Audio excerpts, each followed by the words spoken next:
Happy Easter, everyone. Hallelujah. Please greet your seatmates with a Happy Easter.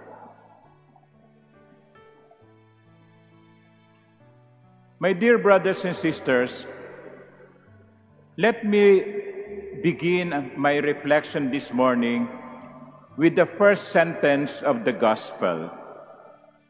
On the first day of the week, Mary of Magdala came to the tomb early in the morning while it was still dark, and saw the stone removed from the tomb. On the first day of the week. My dear brothers and sisters, for the Jews, the last day of the week is the Sabbath, yung Sabado. On the Sabbath day, they rest because God rested on the seventh day.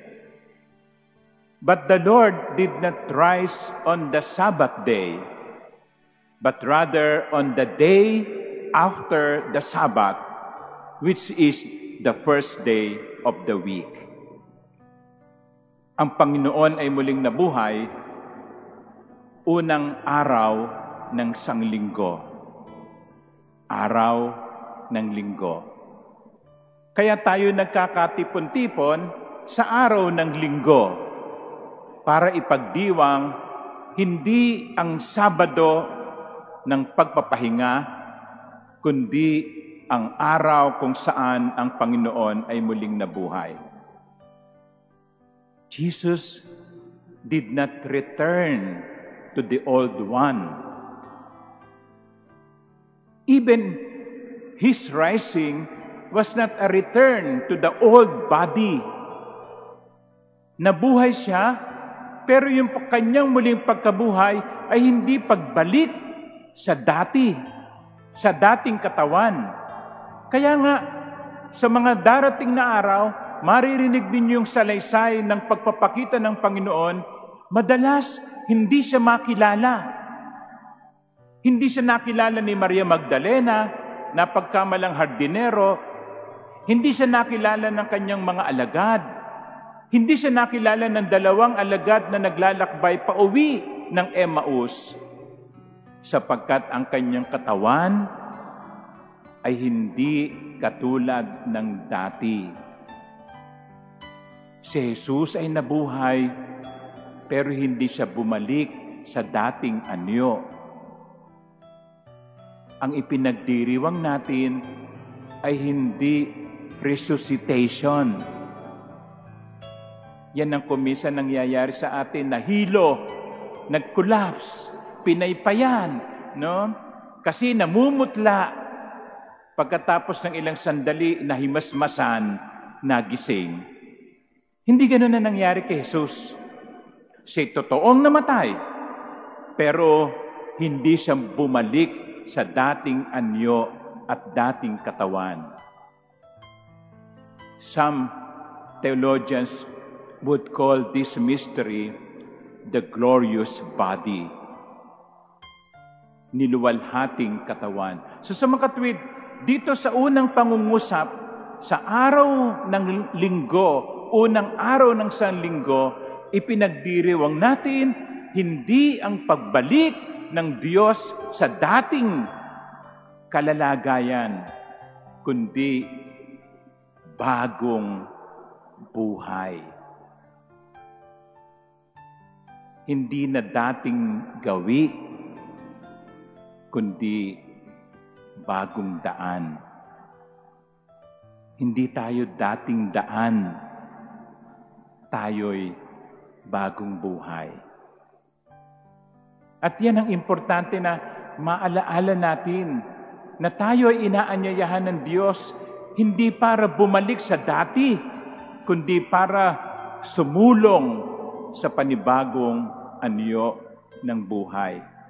Kasi mas masaya sa bago. Alam nyo, nitong mga nakaraang araw, ipinaalala sa akin ito ng dalawang pangyayari. Ang una ay traffic. O kawalan ng traffic.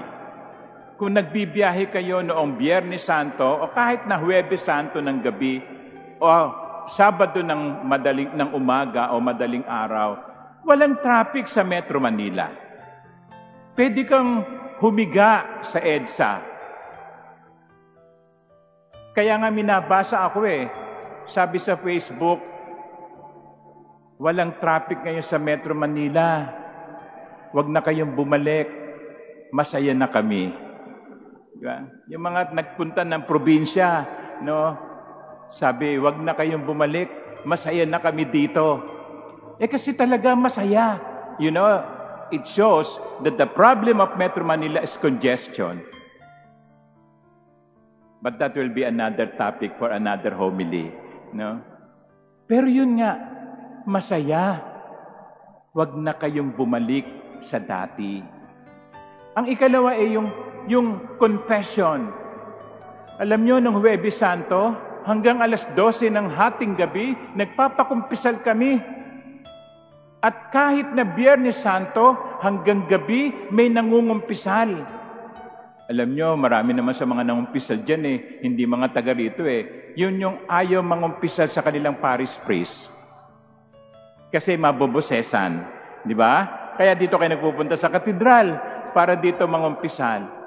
Alam nyo, ilan sa mga nangumpisal sa akin, no? Hindi nangumpisal sa loob ng 30 taon. Sasabihin sa akin, Father, ang huling confession ko po nung aking first communion. Ha? Sabi ko, ilang taon ka na? No? College graduate Nagtatrabaho 30 years, 40 years. Ganon sila katagal na hindi nangumpisal. Pero nangumpisal sila nung araw na iyon. And I'm sure they feel happy. They feel at peace because again, they have reconciled with the Lord. Lagi ko sinasabi sa nangungumpisal, are you sorry for your sins? Opo, Father. Then, bahagi ng panghingi ng sorry ay pagbabago. Hindi pwedeng sorry ka na lang sorry. Kahit sa asawa nyo, di ba? Kahit sa mga anak ninyo, hindi pwedeng sorry na lang ng sorry, pero hindi nagbabago. Kinakailangang magbago. Ganon din. Hindi na natin dapat balikan yung dati. Kinakailangang sumulong na tayo sa bago. Hindi na dating gawi o dating daan, dapat bagong buhay, bagong landas. That is what happened when the Lord rose on a Sunday, not the Sabbath day, because He wanted to begin a new path for us. Sana, wag na tayong bumalik sa dati Iniwan na natin yun Masaya na tayo ngayon. Ay kalawang reflection natin ay ito. Mary of Magdala came to the tomb early in the morning while it was still dark. Bakit siya nagpunta sa libingan? Dala-dala niya yung langis para linisin ang katawan ni Jesus. Because Mary was living still in Good Friday. Biyernes Santo pa si Maria. Nalulungkot pa siya. Nagdadalamhati pa rin ang kanyang puso dahil sa pagkamatay ng kanyang Panginoon. Mary of Magdala was in Good Friday. But Jesus has risen. It is no longer Good Friday. It is Easter already. And so, my dear brothers and sisters, we should not only live on Good Friday. Isang araw lang yung Good Friday 50 araw yung Easter season. You know, some people are like that. They always live in the past. They always live with their heart aches. yung sama ng loob nila. Dala-dala pa, samantalang nangyari yon 20 taon, 30 taon, nandoon pa rin yung galit. Nasa Good Friday pa rin siya. Nasa lungkot pa rin siya. Nasa kabiguan pa rin siya. Kaya hindi siya masaya sapagkat laging Good Friday ang buhay niya. We are not Good Friday people. We are Easter people. And Alleluia is our song. Move on then.